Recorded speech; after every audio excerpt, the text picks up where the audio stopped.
Think about the skill you could spend years learning. You probably have a set way of doing it. If you like to draw, you know which part of a portrait you prefer to start first. If you play sport, you probably decided long ago which position on the pitch best suits with your talent. Your experience have made you much more set in your ways than you once were. As a beginner, on the other hand, has none of these preconceptions. A beginner is more willing to try things out, even if it might fail. A beginner will start with whichever part of somebody's portrait tickles their fancy, and the beginner is happy to start off playing anywhere on the field, even if it might make a fool of themselves. They are more willing to make mistakes, and these mistakes are precisely what needed to learn. When we try to see the world with a fresh perspective, this is Power, page 65. We can maintain this learning process long after it would usually stop. To the Chicago Bulls, this meant approaching each moment with an open mind, free of bias toward any set path or strategy. And according to Jackson, this was the foundation of his team's success. So how can we integrate this beginning outlook into our lives? The answer starts with giving yourself some simple reminder.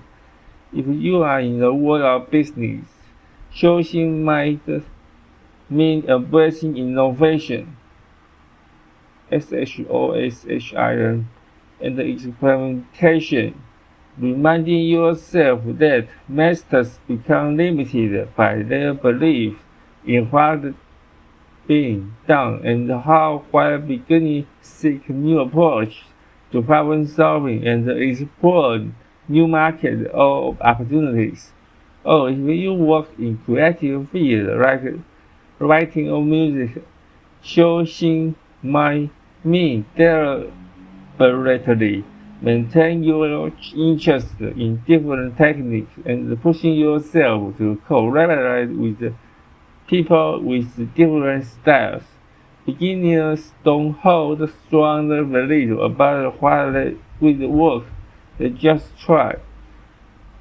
By letting go of the idea that we know everything, or something somehow should we actually feel more powerful.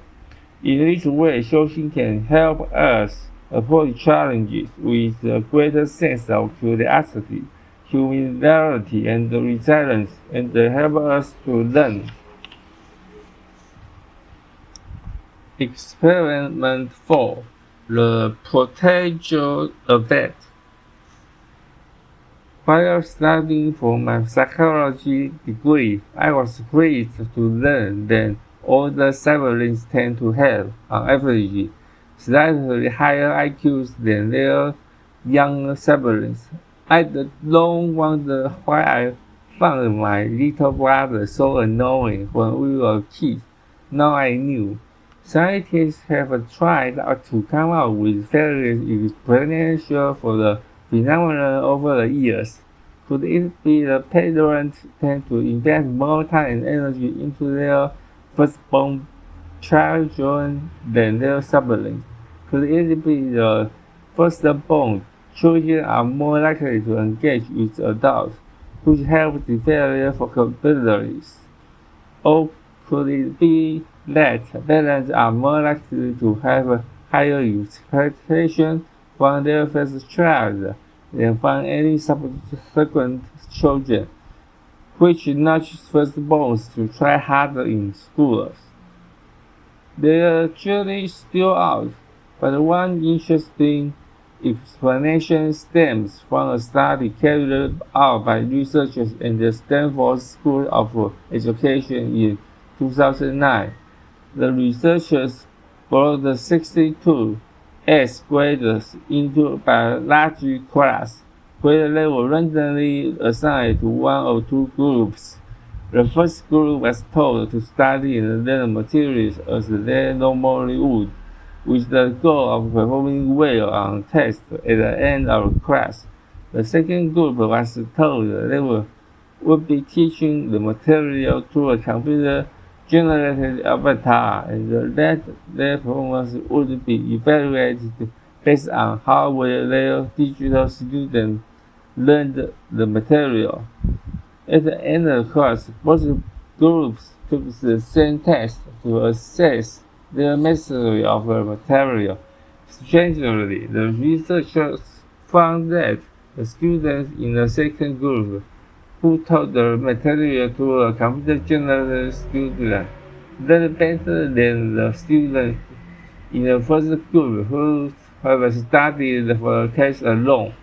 In identical circumstances with identical material, the people who had to teach others about a subject would learn material better themselves. The researchers named this phenomenon the potential effect.